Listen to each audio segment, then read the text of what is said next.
Hello, welcome back. Welcome back out of the vinyl room, by the way, as you can see on the different background. Today we have 15 amazing new reissues, amazing new records. And I would suggest we just get right into it and start with a masterpiece. Let's get into Kind of Blue, Miles Davis. We have a very, very special edition here. And like always, let's start with the jacket. We get it in a wonderful anti-scuff gatefold jacket. I really am a huge fan of this new material, this anti-scuff, this matte finish. It feels a little bit like when I get a new iPhone. It has a similar haptic, and the colors and the contrasts are amazing. It's very difficult to get that through the video quality, but those of you who had a few of these releases know what I'm talking about. Yeah, Miles Davis, Kind of Blue. What's so special with this edition? As we already have our UHQR Kind of Blue. This is the corrected speed. The UHQR also had the corrected speed, but this now is the first time that we get this on a 33 and a third. And this release is really packed. We have the corrected speed version, so it concerns the first 3 songs of the original release. There have been, I think, a quarter tone too sharp because the motor of the machine had a little failure. So quarter tone sharp, yeah. But now we have it with the corrected speed, but we get more on this release. We also get on side 3, the first 3 songs on original speed. On disc 1, on record 1, we have the whole Kind of Blue in corrected speed. Side 3 on the second album has the 3 songs in its original speed. It's So What, Freddie Freeloader and Blue and Green. And on side 4 we have something very nice, very interesting. We have flamenco sketches. We have an alternate take, which has been unreleased on 45. So side 4 is 45 RPM. And yeah, those of you who want it in a 33 and a third in corrected speed, here is your chance with this, with this wonderful edition from Analog Production. The most successful jazz record of all time. So I show you, here are the 2 records. Here you have those, Columbia 6i. We have a little brochure with a wonderful photo of Miles Davis. We have some more information about the corrected speed. So of course this is a very interesting topic. Here you have lots of information about that release within your gatefold. So I think that's a very, very tempting record, and if you are into jazz, you might have heard of a Kind of Blue, and brilliant edition, wonderful edition. Yeah, but we have lots more. So from jazz, let's move on to different genres, because we also have to talk about the Atlantic 75 series, and I have quite some.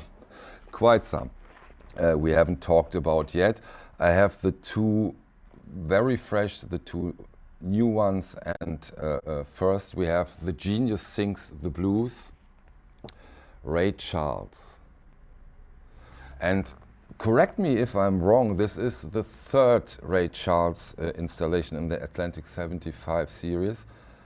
And Ray Charles hasn't been reissued on a top level that much. And so of course it's amazing for us collectors that Chet and his team now fills this gap with the releases inside the Atlantic 75 series.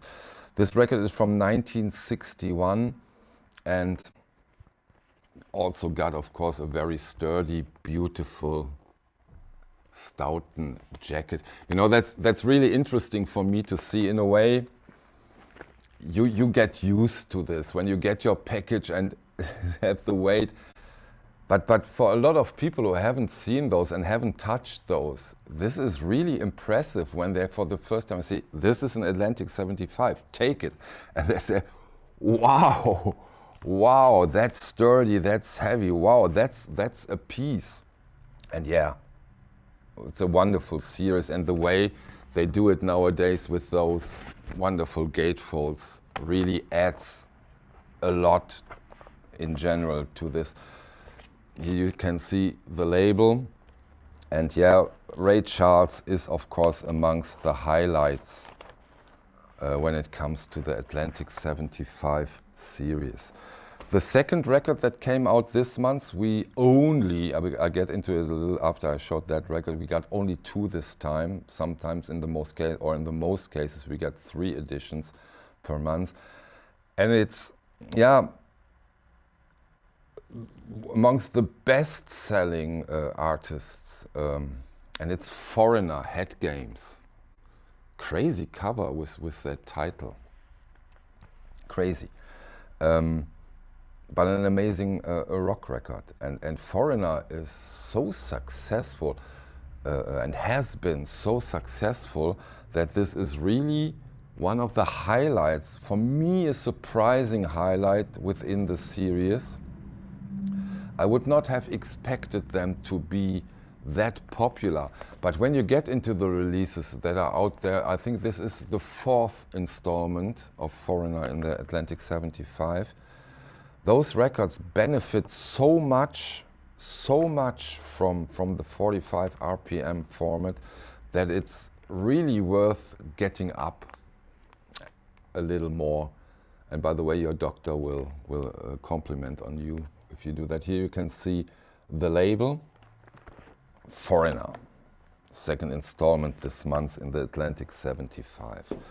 Yeah, in general, I remembered it's now almost on the day, 2 years, when I think in October 2 years ago came the first titles of the Atlantic 75, and that series was always announced for 3 years. We have now year 2 behind us, and we are way ahead in the schedule. There is not that many that are missing, of course, and that's the point. Important titles, great titles. I can't wait for them too. But for all of you who are desperately waiting on, for example, Déjà Vu, they will come, but there's always set 3 years. So please, if you complain and I so get it, desperately waiting for those titles, they are way within schedule. So last month, Otis Redding, because I didn't talk about that, Pain in My Heart. Wonderful, wonderful, wonderful soul music. You get Otis Redding. There's nothing more to say. This is his 1964 record, and yeah, I mean that's the beauty of the Atlantic 75 series, that you get so many genres that hadn't been considered from high quality audiophile labels, that this is a dream come true. Of course, you get used to it, that they are coming too. But hey, Genesis, yes, in that quality, Foreigner, wonderful, just wonderful. And now comes a record that stands so much for what I just have said, that we will see that record in that quality from analog production is unbelievable. Unbelievable, and it's an unbelievable record. It's not an easy record. The more I am surprised and the more I am happy that it is in the Atlantic 75 series. I'm talking about a milestone of a record for me, talking about Billy Cobham, Spectrum. What a fantastic, exciting, brilliant record. Not an easy one, not an easy one, I can tell you that, but amazing. I love it. I'm so, this is within my top 5 records within the Atlantic 75 series. It sounds unbelievable, unbelievable. And it is totally different from what you are usually used from analog production. And I'm so happy that this is within the series. Brilliant. Open your mind if you want to and try it out. It's nothing that you can hear in the background while you are cooking or whatever, but for an concentrated listening, this is spectacular. Aretha Franklin, oh my God, that really took some time. The announcement came a little later, but then they put them out. This is the 3rd installment of Aretha Franklin, and it's Young, Gifted and Black. Queen of Soul, Aretha Franklin, finally in an audiophile edition that deserves the title Audiophile. 3rd installment, and so far the Aretha Franklins really delivered what I had hoped for. Amazing sounding records. The spirit of those records really comes through. And yeah, brilliant, amazing. Now we get into, what do we do next? Let's do Bill Evans. I have 2 Bill Evans 45 RPM releases here, and those have been part of the of the box set. The box set, the Bill Evans Riverside box set. I've made a video about it. A lot of you probably know. And now some of those, at least, I don't know how far chat goes, we have as separate releases, which is of course interesting for those who don't want that huge box set. And I have 2 of those here now. It's Cannonball Adderley with Bill Evans, know what I mean? We have that one here. And we have the amazing Bill Evans New Jazz Conceptions. Both are 45 RPM releases. Those are the releases you find in the box set. I don't know for how long you will get those. So if you are interested in those, you might want to be a bit faster than usual. Next, we get into the Bluesville series. What a surprise the Bluesville series is. Small little series with a wonderful obi and the release that came out a few days ago, I didn't know, because also the Electric Recording Company put out this wonderful record from Terry Callier, the new folk sound of Terry Callier. And try that album, try it, listen to it. There is a huge chance, if you don't know it, that you will love it. It's an amazing piece of art. Try that one. Listen to it on stream, or if you are not a blind buy guy like me, listen to it. It's brilliant. Second release that came out a few days ago is Pink Anderson, Carolina Bluesman Volume 1. Look at the man, how proud he is for his music, and rightfully so. Yeah, that Bluesville series so far, I've listened to every record, I have every record, and it surprised me over and over, as I'm not so deep into this kind of blues music, but I benefited hugely from this series, and I really can suggest that you got into those. Now we go into, where are we? Now we go into the Acoustic Sound series, and we start with an artist that I got acquainted to because of this series. I got acquainted to Gerry Mulligan through Nightlights. What an unbelievable album, and this is one of those albums I really do hope that we see this album one day as a UHQR. This is UHQR level. Amazing. It's an amazing record. And also the other records I got from Mulligan by now are brilliant. What a fantastic jazz musician. And in the Acoustic Sound series, in the Verve part of the Acoustic Sound series, we got two releases.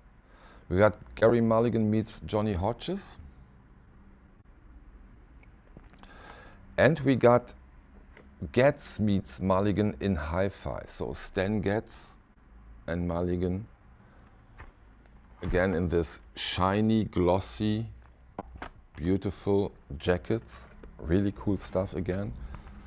My second favorite way of doing records in that glossy format. You know, my number one by now. So two beautiful jazz records. One is from 1960, the Gerry Mulligan meets Johnny Hodges. And we have Gerry Mulligan on the baritone saxophone, Johnny Hodges on the alto saxophone, Claude Williams on the piano, Buddy Clark on bass, and Mal Lewis on the drums. On the other one, we have Stan Getz, we have Gerry Mulligan. Who else do we have? I don't see that here right now. No, I don't see it. I have to apologize, but an amazingly beautiful team and music. We have two more titles to go. No, excuse me, three. Three giants, all on the Acoustic Sound series. The next one is also from the Verve section.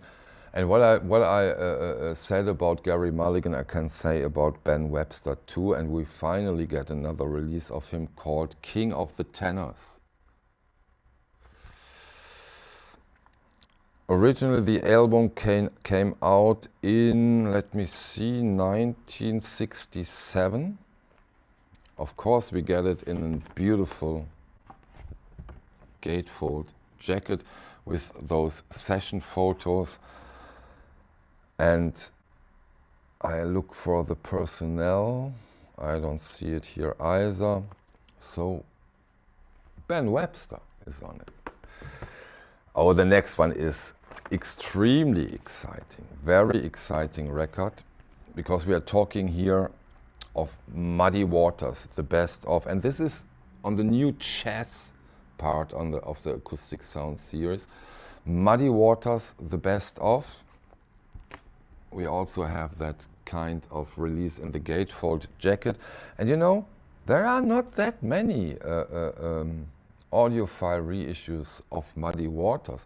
Of course, we have the folk singer, but luckily now we have one more release on a high level we can get into. So Muddy Waters, the best of. And last but not least, Acoustic Sounds again, but this time our lovely Impulse series with the black and orange spine that looks so fantastic in my opinion when you have it in your shelf. We have John Coltrane Quartet. The Coltrane Quartet plays. Here you go. And again, I show you the inner, which is in this case not only session photos but a lot of informations, which of course is brilliant. Here we have the personnel. We have John Coltrane on tenor and soprano saxophone, McCoy Tyner on piano, Jimmy Garrison on bass, Elvin Jones on drums. And on the Nature Boys song we also have Art Davis on bass. Brilliant. Coltrane. Can't go wrong with Coltrane. Yeah, 15 titles. A lot is coming up. I finally have the structure now to get more into the videos again, so not always for 15 titles, of course, but the advantage of having less titles is, of course, you can get way deeper into it so that you can get more information about each title, but 15 is just impressive, and it's wonderful times that we see that in Germany we say Vielfältigkeit, but I don't find the English word right. We have a lot of genres nowadays, not only jazz and blues, and that's really, really cool. I'm happy, I hope you are too, and I want to thank you for your time and hope to see you on the next one. Bye.